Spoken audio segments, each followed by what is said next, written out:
The air inside the Galactic Council chamber felt heavy. Dozens of alien species sat at their long curved tables, their faces showing different emotions: curiosity, anger, boredom. The blue lights of the council ceiling flickered slightly as old energy coils struggled to stay active. At the center of the hall stood Envoy Daniel Cross, the official representative from Earth. Daniel wore a simple black suit with the Earth insignia on his left chest. His eyes were tired but sharp. His voice was steady, but there was something dangerous in his tone. "This is Earth's final message," he said slowly, looking directly at the council members. Whispers started spreading through the hall. A tall reptilian alien named High Speaker Varex from the Krell Dominion stood up. His yellow eyes glowed with irritation. "Final message," Varex hissed. "Earth has no power here. Your ships are small, your numbers weak. You think your words scare us?" Daniel smiled, but it wasn't a friendly smile. "You've been playing a dangerous game," Daniel said. "You pushed us too far." Another alien, a thick-skinned being from the Grail Confederacy, pounded the table. "Earth dares to threaten us in this sacred hall." Daniel stepped closer to the main platform, ignoring the angry voices. 2 months ago," Daniel continued, "your warships entered human space. You destroyed one of our science stations near Proxima Centauri b, and last week, you violated the peace treaty again. 3 civilian transport ships gone. No survivors." The council chamber fell silent. Everyone knew about the incidents, but none of the alien empires wanted to take the blame. They thought humans would stay quiet, like always. "Earth will not accept this anymore," Daniel said. "You killed innocent people. You started this, but we will finish it." A short, four-armed alien from the Zoktar Alliance laughed loudly. "Earth thinks it's dangerous now," the alien leader mocked. "You send one man to threaten us. This is a joke." Daniel's eyes narrowed. "Be very careful with your next words," he said quietly, "because after today there won't be any more warnings." Suddenly, a sharp whine cut through the air. Everyone turned. From the far corner of the chamber, a shadow moved. A figure in dark armor appeared behind Daniel. Fast, silent, deadly, a hired assassin before Daniel could react. The assassin raised a plasma blade and stabbed it clean through the Envoy's back. Gasps filled the room. Blood spilled across the white floor. Daniel dropped to his knees, his face pale, his breathing shallow, but with the last of his strength. He turned his head, looked straight at the council, and whispered, "You've made a lethal mistake." Then silence. Daniel Cross was dead. The assassin disappeared into the shadows before anyone could stop him. For a full minute, no one spoke. No one moved. It felt like time had frozen. Across the galaxy, Earth receives the news. In Earth's lunar command station, Admiral Karen Holt stood in front of a large tactical display. When the message from the Galactic Council arrived, the entire command room fell silent. The screen showed the final image. Daniel's body lying cold on the floor. Karen's hands clenched into fists. "Is this confirmed?" she asked. Her communications officer nodded. Double quotes, "Yes ma'am, no doubt." Envoy Daniel Cross eliminated, assassinated, inside the council chamber. Karen didn't speak for several seconds, and she turned towards her staff and said 5 simple words. "Activate Operation Iron Vengeance." Now, warning lights turned red across the station.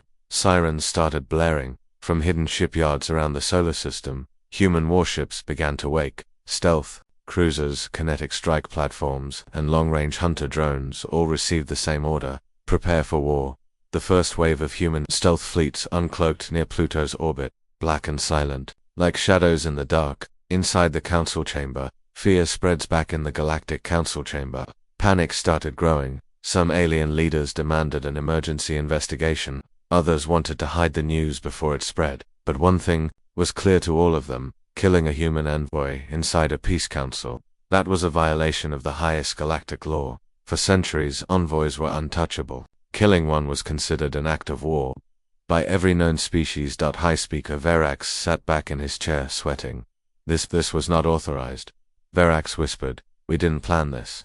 One Graal officer said loudly, "Do you realize what we've done? Earth is not like before. They've been preparing, building, learning, waiting for something like this." Another leader screamed, "We're dealing with something extremely dangerous now. This is a dangerous enemy, and we've pushed them too far." The alien council fell into chaos. Some wanted to send peace messages immediately.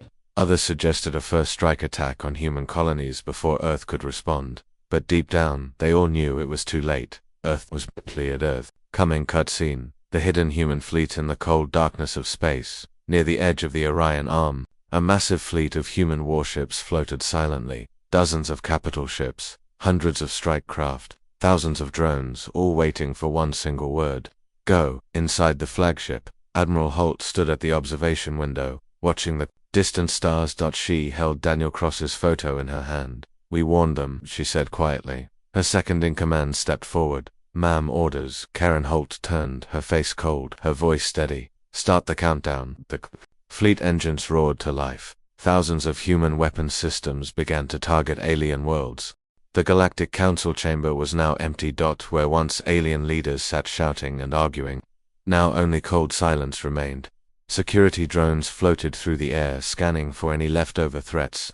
Bloodstains still marked the floor where the human envoy had fallen. News of Daniel Cross's assassination had already started spreading across the galaxy, and with it, a feeling of fear. Alien empires in panic on the homeworld of the Krell Dominion.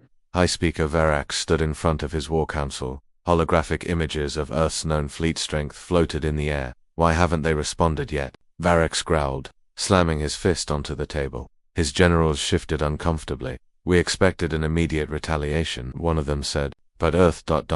They've gone completely silent. No trade ships, no diplomatic messages, no fleet movements on public channels. Verax's eyes narrowed. That's not good, he said. They're preparing something.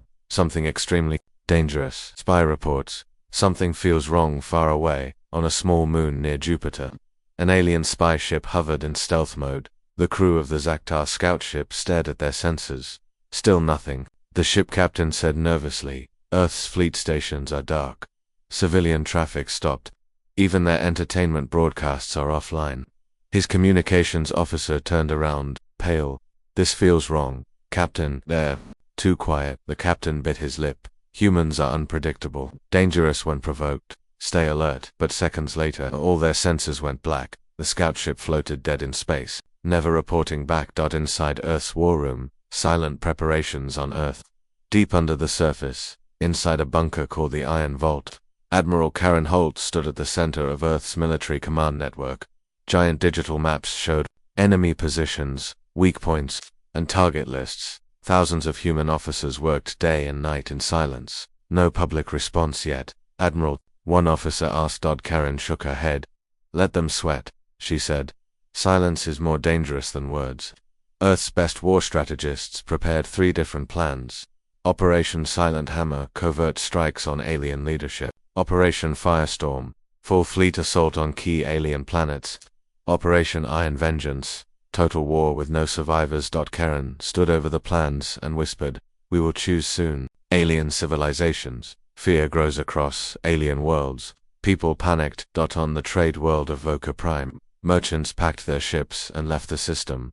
On the academic planet Zenthra, alien scientists tried to guess Earth's next move. Some believed humans were bluffing, others were not so sure. One Zenthra professor said on a news channel, humans are like pressure cookers, quiet until they explode. Emergency Alien Council meeting on a private asteroid station. The surviving council members held an emergency video. Meeting holograms flickered. Some were angry, some were scared. One leader shouted, we should strike first, hit Earth before they come for us. Another warned, no, we don't know where their main fleets are. Attacking now could trigger something worse. High Speaker Verax stayed silent for a long time, staring at the floor. Finally he spoke. We've entered dangerous territory. There's no turning back now. Strange disappearances. Human ships vanish from Cetalian long range. Sensors started detecting a terrifying pattern. One by one, human fleets disappeared from their last known locations. The 7th Earth Battle Fleet, last seen near Mars, gone.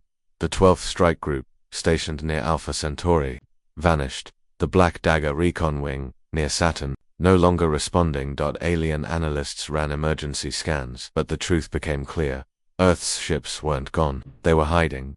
Somewhere, everywhere. A dangerous message suddenly. A priority communication alert appeared on every alien government screen across the galaxy. A simple transmission, coming from an unknown source, a single line of text. The storm is coming. No voice, no coordinates, no identity. But the message was signed from Earth. Galactic markets collapsed within hours. Trade networks across the galaxy crashed. No one wanted to trade with Earth colonies. Spaceports closed their gates. Merchant guilds stopped. All human cargo transports. Alien banks froze. Earth-related accounts. The fear of war was now everywhere. The final straw. An alien scout captured on the edge of human space. Near Titan, a small alien scout ship tried to slip through Earth's defenses. It never made it. Human stealth drones disabled its engines mid-flight. The alien crew, terrified, was captured and brought deep inside Earth's security facilities. During interrogation, the alien captain begged for mercy, but the human intelligence officer simply leaned forward and said, "You killed our envoy. Now, wait for what comes next." Inside the human flagship, countdown begins in the flagship HSS Revenant. Admiral Holt stood watching the timer, 48 hours remaining. After that, all human forces would launch. One officer approached. "Ma'am, what's the final order?" "Karen." Holt gave a cold, simple answer. "Make them regret every single second." The countdown had ended. Deep inside Earth's War Command bunker, Admiral Karen Holt gave the final order. Her voice was calm but full of steel. "Launch all strike teams. Begin Phase 1. Around her, hundreds of officers moved quickly. On giant, tactical screens, red markers appeared across dozens of alien sectors. The humans were ready. The war had begun. First target, the alien fuel convoy in the deep vacuum of space. Near the trade routes of the Krell Dominion, a large alien fuel convoy moved slowly. Dozens of cargo ships, guarded by heavily armed escort vessels, floated in formation. The convoy commander, a veteran Krell officer named Commander Jarak, stood on the bridge of his flagship. "Keep scanning for human ships," he ordered. His crew worked quickly, checking radar and deep space sensors. So far, nothing. No signs of human activity. The sensor officer reported. Commander Jarak relaxed a little. Maybe the humans weren't coming after all. Sudden darkness. Human stealth attack begins, but then, without warning, every sensor on the alien convoy went dark. Radar, offline communications, silent, emergency signals, blocked. Inside the alien ships, alarms started screaming. "What's happening?" Jarak shouted. Suddenly, multiple human stealth cruisers uncloaked all around the convoy. Black ships with no visible markings, their hulls designed to absorb all light. Before the aliens could react, the first volley of human gravitic disruptor torpedoes was launched. One by one, alien escort ships exploded into burning debris, fire, and shattered metal-filled space. Alien pilots screamed into their radios, but no one heard them. Human ECM electronic countermeasures had jammed every frequency. KREL panic. Total convoy collapse. Commander Jarak watched in horror as his entire fleet was torn apart in minutes. "We're under attack. Full retreat," he screamed, but it was too late. Human fighters swarmed like angry insects, tearing through the slow cargo ships. Escape pods tried to launch, but human railguns picked them off mid-flight. Within 15 minutes, the entire convoy gone, floating. Wreckage drifted slowly in space. The remains of hundreds of alien crew. Human fleet broadcasts a message after the destruction. A single human transmission was broadcast on all nearby alien frequencies. A cold female voice. "This was only the beginning. More is coming." Then static. No signature, no location. Just fear. Galactic Council in Shakon, the central communication network of the Galactic Council. Live footage of the destroyed convoy appeared within hours. High speaker Verax stood frozen, watching the replay again and again. Alien reporters shouted questions. "Is this an official war declaration from Earth? How could the humans disable Krell sensors so easily? Is the Council preparing a response?" Verax slammed his fist on the table. "We will retaliate," he shouted. But deep inside, he felt something new. Fear. This was not the Earth they remembered from years ago. This was something far more dangerous, and smarter, and more violent. Alien spy networks. More bad news across alien intelligence networks. Reports started pouring in. Human ships had been spotted near other key locations, near the Graal shipyards, close to Zoktar communication relays, orbiting minor trade hubs. But when alien fleets arrived to investigate, nothing. Just empty space. Earth's stealth technology was working better than anyone expected. One alien analyst wrote in his report, "We are fighting an enemy we can't see, can't track, and can't predict." Human psychological warfare. Fear spreads faster than bullets. Earth's next move wasn't a weapon, it was fear. Across alien networks, hacked broadcasts showed images of human warships, drifting slowly, silently, near key alien cities. Sometimes they appeared for just a second before disappearing again. Alien civilians panicked, markets collapsed again, riots broke out in several alien capital worlds. One alien merchant said, on live news, the humans, they're playing a dangerous game, and we are losing. Karen Holt's next order hit the next target inside the HSS Revenant. Admiral Holt stood in front of her war council. We've crippled their fuel supply, one officer reported. The Krell Dominion can't run their fleets at full power for at least a month. Karen nodded. Next target, she asked. Her intelligence chief pointed at the map. The Grell Confederacy's deep space communication hub. If we hit it, they go dark for weeks. Karen smiled coldly. Perfect. Let's make their lives extremely dangerous. The Galactic Council was burning with anger and fear. News of the destroyed Krell fuel convoy had spread across every known system. Alien governments were under pressure. Civilians were panicking. And worst of all, Earth stayed silent. No diplomats, no peace. Talks, no surrender. Just attacks from the shadows. Council emergency decision. Retaliate now. Inside the council war room, High Speaker Verak stood in front of a large screen showing human fleet locations. We cannot stay silent, Verak said, his voice shaking with barely controlled rage. Other alien leaders agreed. We must show strength, shouted a Graal commander. If we don't hit them now, we'll lose control of the outer systems, said a Zoktar general. The decision was made. A full-scale retaliation mission would be launched against a known human colony near the Outer Rim, New Terra. Population 500,000 humans. A soft target, or so they thought. Alien Armada mobilization. Alien factions sent their combined fleets. Krell Dominion, 80 warships. Graal Confederacy, 120 attack craft. Zoktar Alliance, 30 heavy bombers. The alien fleet was large, strong, and fully armed. Goal: crush New Terra, show Earth we are not afraid. Alien soldiers cheered as their ships moved towards human space. Alien news channels called it the punishment strike. Approaching New Terra, something feels wrong as the alien fleet moved closer to the human colony. Sensors started acting strange. The alien ships detected nothing. No human defense fleet, no planetary shields raised, no orbital weapons charging. Commander Ralak of the Graal Confederacy stood on the bridge of his flagship. This is too easy, he muttered. His second officer laughed. Maybe the humans are afraid, but deep down, even Ralak felt something dangerous. Something wrong. The trap. Humans were waiting as the alien fleet entered low orbit over New Terra.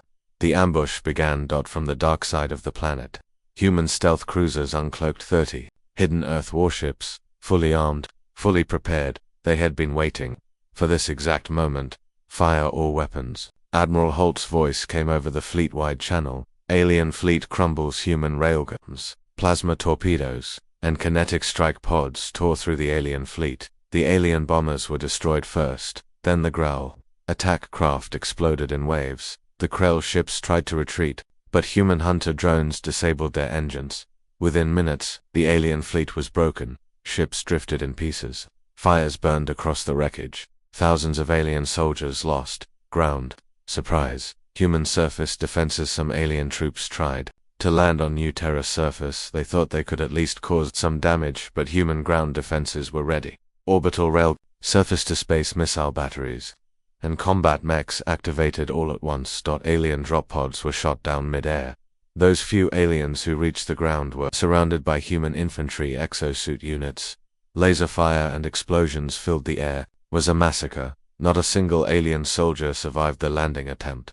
Psychological damage. Alien morale breaks back on the Council worlds. Live feeds of the failed attack played on every news screen. Alien civilians watched in horror as human forces wiped out the entire strike fleet. Markets crashed again. Panic spread like wildfire. One alien reporter said on air, "We tried to strike first, and we failed. Earth is more dangerous than we imagined." Alien leaders in fear inside the Galactic Council chamber. The mood was dark. High Speaker Verak slammed both fists on the table. "How could this happen?" he shouted. No one answered. A Graal general said quietly, "We underestimated them." Verak whispered under his breath, "We've pushed them into a dangerous corner, and now, they're showing their true power." Humans send a message. No mercy. Hours later, a new message from Earth appeared on all Council networks. It was short. No voice, no video, just text. "You started this, we finish it."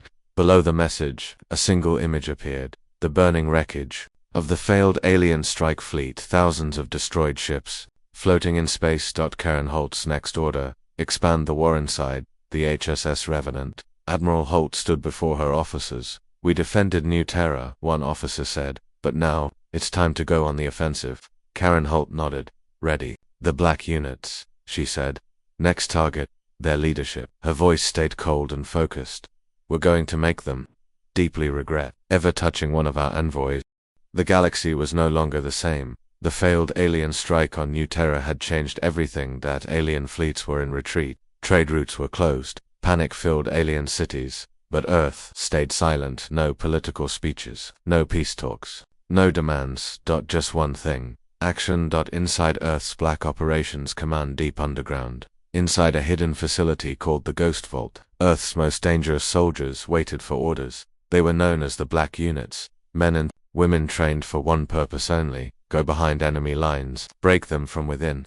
Admiral Karen Holt stood in front of their operation board. Maps of alien leadership bunkers, communication hubs, and power stations covered the screen. We're done waiting, she said coldly. Now, we go hunting. First mission: sabotage the Graal power grid. The first Black Unit team was sent to the Graal Confederacy's homeworld. Their mission: destroy the central energy grid. If successful, the entire Graal military command would lose power. 4 days. 5 human operatives boarded a stealth drop pod. Moving through the atmosphere, undetected by Graal sensors, they landed in a forest near the power facility. Dressed in dark armor, with sound suppression boots, they moved like shadows. One by one, they planted high explosive charges on key support structures. Before leaving, the team leader whispered into the mic, "Mission complete, light them up." Seconds later, a massive explosion rocked the Graal capital. Lights went out. Shields dropped. Communication systems failed. The entire planet fell into darkness. Second mission: disrupt Krell communications. At the same time, another Black Unit team entered the Krell Dominion. Their target: the primary communication relay station orbiting Prime. Using stolen alien access codes, they hacked into the station's mainframe. Not only did they shut down the relay, they also broadcasted a terrifying message across all Krell channels. "We're inside your systems. We see everything. Expect us." The Krell government went into full lockdown. Paranoia spread among military leaders. Every officer feared that the humans were listening to their secret plans. Because they were. Third mission: capture a council member. The most dangerous mission of all. A small human strike team targeted Counselor Zarnak from the Zaktar Alliance. He was attending a private meeting on a hidden asteroid base. Humans used a fake distress signal to lure his guards away, then they struck. The entire extraction took less than 3 minutes. Zarnak was dragged out of his personal chambers, blindfolded, and loaded onto a human stealth shuttle. By the time the Zoktar realized what happened, Zarnak was already in Earth's custody, deep inside a black site, being interrogated. Alien worlds in chaos across alien space. Fear spread faster than light. Power grids offline. Communication systems down. Leaders disappearing. Alien news channels reported constant emergencies. Civilians flooded, begging for off-world transport. In one viral alien video, a panicked merchant shouted, "We're not fighting soldiers, we're fighting shadows." Inside the Galactic Council, total breakdown. The council chamber was a mess. Arguments, blame, threats. Some leaders accused others of helping the humans. Some begged for peace talks, but most just panicked. High Speaker Verax shouted, "We're being pushed into a dangerous corner. If we don't act fast, there won't be a council left to lead." But there was no plan. No unity. Only fear. Meanwhile, inside Earth's war room, Admiral Holt received reports from her Black Unit commander's mission success. After mission success. She stood in front of the Earth Defense Council. "Our enemies are confused, disorganized, scared," she said. "We will keep pushing, hit their weakness, break their leadership, cripple their supply lines." Her final words were cold and final. "This is how we win dangerous wars." The Galactic Council was falling apart. What started as a united force against Earth was now turning into a dangerous, broken mess. Alien trust was gone. Paranoia was everywhere. And behind it all, Earth's secret strategy was working perfectly. Inside the council chamber, screaming and blame, High Speaker Verax stood in front of the council, his eyes wild with anger. "We've lost another fuel station. The humans are bleeding us dry. A Growl commander shouted back. Maybe if the Krell Dominion hadn't pushed for war, this wouldn't have happened. The Zhuktar ambassador slammed his fists on the table. Don't blame each other now. We need solutions, not fights. But everyone kept shouting. Old grudges between the species started rising again, each one blaming the other for the failure. The chamber, once a place for peace, now looked like a battleground of angry words. Earth's next psychological move. Spread more chaos on Earth. Admiral Karen Holt watched live feeds of the council chamber meltdown. Her intelligence officer smiled. We didn't even need to attack this time, he said. Holt nodded. Sometimes, the most dangerous weapon is fear itself. She gave her next order. Leak false information. Make them think one of their own is working with us. Within hours, doctored messages appeared on alien networks, suggesting that the Zhuktar had been secretly feeding Earth information. It wasn't true. But the damage was immediate. Zhuktar accused fighting breaks out in the next council session. The Krell representative pointed a clawed finger at the Zhuktar ambassador. We have intercepted messages. The Zhuktar betrayed us. The Zhuktar ambassador shouted back. Lies. Fabricated lies. We would never. But before the debate could continue, a small group of Growl security forces stormed the Zhuktar sector of the council station. Weapons drawn, shots fired. For the first time in council history, alien leaders physically attacked each other inside the chamber. Screams echoed down the halls. Council security bots rushed to break the fight, but the damage was done. The Galactic Alliance was shattered. Alien civilizations enter internal war on alien homeworlds. Riots broke out. Krell citizens burned Zhuktar flags. Grail merchants refused trade with Krell ships. Zhuktar warships pulled away from council defense fleets and returned home. Small border skirmishes started between old enemies, all while Earth's fleet stayed just outside alien space.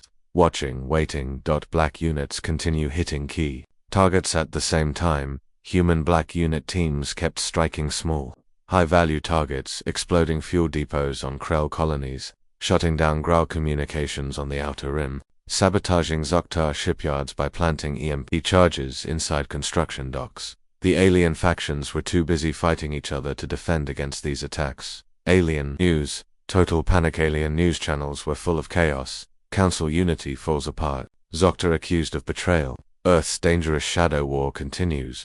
One alien political expert said during a live broadcast, "We are walking blind into something incredibly dangerous. If this continues, there may be no council left." Karen Holt's final words for the day. Back on the HSS Revenant, Admiral Holt received her latest briefing. Council unity is gone, ma'am, one officer said. Alien fleets are turning on each other. Their outer colonies are undefended. Karen stood silently for a moment. Then she smiled slightly. Good, she said. Her voice remained cold and steady. Keep pushing them deeper into the corner. Let them destroy themselves before we finish the job. The galaxy was on edge. Alien civilizations were fighting among themselves. The Galactic Council was broken. And now it was time for Earth to strike. With everything they had. Inside Earth's war room, the final order deep under Earth's surface. Inside the Iron Vault, Admiral Karen Holt stood in front of the largest tactical screen in human history. Her war council gathered around her. Red dots marked every known alien military base, shipyard, and fuel station. For months, Earth had waited, prepared and weakened the enemy with surgical strikes. Now, it was time for the main event. Karen raised her hand and gave the final order: launch, Operation Iron Vengeance. Full invasion, no mercy. All across the solar system, human fleets activated. The Human Armada moves near Jupiter. The 7th Earth Battle Fleet moved out near Mars. The Solar Strike Wing launched from underground hangars from Earth's orbit. Massive capital ships, giant carriers, missile destroyers, kinetic bombardment platforms all left their docks. Thousands of human warships. Millions of soldiers. And deep behind the main fleet, the secret human superweapon codenamed Solar Lance.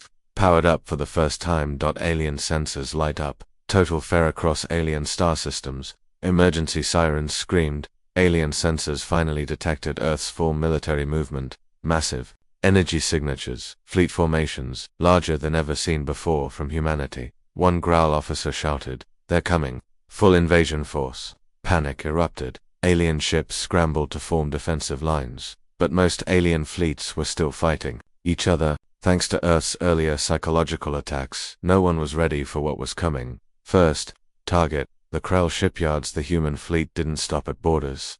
They moved straight for the Krell, Dominion's largest shipyards. In under 30 minutes, orbital bombardments flattened the entire facility. Fire and smoke filled space. Thousands of Krell workers gone. Krell defense ships tried to fight back, but human stealth fighters tore through them. It wasn't a battle, it was an execution. Second, target, Grail Homeworld Defense Grid. Next, Earth's Solar Strike Wing jumped directly to the Grail Confederacy's homeworld orbit. The Grail defense grid was strong, with heavy energy cannons and shield stations. But Earth had a new weapon, kinetic rain. Thousands of metal rods dropped from orbit, traveling at hypersonic speeds. Grail. Orbital defenses shattered like glass. Cities below shook from the impacts. Alien. Civilians screamed in terror.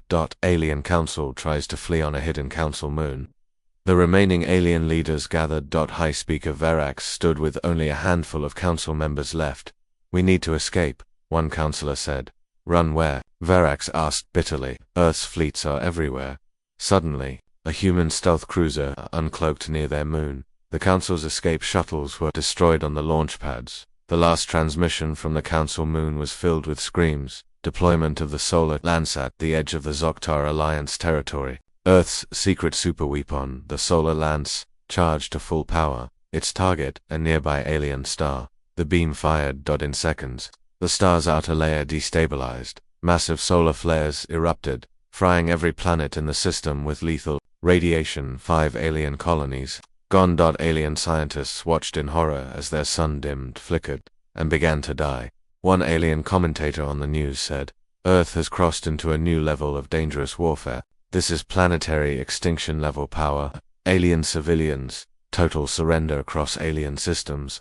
Civilians begged for their governments to surrender. Cities broadcast white flag signals. Alien leaders, now broken and terrified, tried to send peace messages to Earth. But Earth didn't respond, not yet. The invasion continued. Human soldiers landed on multiple alien worlds, using exosuits, orbital mechs, and shock troops. They swept through city after city. No resistance lasted long. Admiral Holt's final words of the debacle aboard the HSS Revenant. Admiral Holt watched the battle reports come in. Her officers stood silent, waiting for her next command. Karen Holt looked at the map. Dozens of alien systems, now under human control. She gave a cold, simple order. Keep moving. No mercy until they beg. Her voice was calm, her eyes dangerous. The war was over, at least for now. Alien fleets, broken, alien cities, burning, alien governments, collapsed. And Earth stood victorious. Inside the Galactic Council chamber, empty and silent where once hundreds of alien leaders shouted and argued, now only silence remained. Chairs were empty, screens were dark, dust floated in the air. The Galactic Council was dead. Alien survivors, total surrender across the galaxy. The few surviving alien leaders gathered what little strength they had left. On hidden channels, they sent the same desperate message over and over again. We surrender. Total, unconditional. Surrender please. Stop the attacks. On Krell Prime, Grail Station Delta, and the Zoktar homeworld, alien citizens waved white flags, or painted surrender signs on their rooftops, hoping human satellites would see. Fear ruled every alien heart. The only thing more terrifying than the human fleet was the human silence that followed Earth's final broadcast. The message that changed the galaxy then. After weeks of total destruction, Earth finally spoke. The human broadcast appeared on every alien communication channel, every screen, every datapad, every ship console. Admiral Karen Holt appeared on the screen. Her face was cold, her voice steady. Behind her, the Earth Defense Fleet stood like a wall of steel. Karen Holt's words, "This is the price. For killing our envoy, you played a dangerous game. You pushed us. Again and again. We warned you. You didn't listen. So we answered. In the only language you seem to understand." She paused, staring directly into the camera. Eyes, like a predator looking at weak prey. This war is over. But remember this, very carefully. If you, or anyone else, ever threatens Earth again, her voice dropped, slow and deadly, we won't stop next time. The message ended. Aftermath. The galaxy's new alien, historians would later call it, the day the galaxy changed forever. Alien children would grow up learning two things: never provoke Earth, never forget the lethally dangerous war. Trade routes slowly reopened, but everyone moved carefully around human space. Alien generals resigned. Alien politicians begged for peace deals. Alien scientists started researching human weapons, just to understand what had happened, but deep down, all alien species knew the truth. Earth had become the most dangerous force in the galaxy. On Earth, silent victory inside the HSS Revenant. Admiral Holt stood in her private quarters, looked out the window, staring at distant alien stars. One officer approached and asked softly, "Ma'am, will there be peace now?" Karen didn't answer immediately. She simply said, "For now." Then she turned back to her maps, already planning for whatever came next, because she knew in the galaxy peace never lasted long and Earth would always be ready.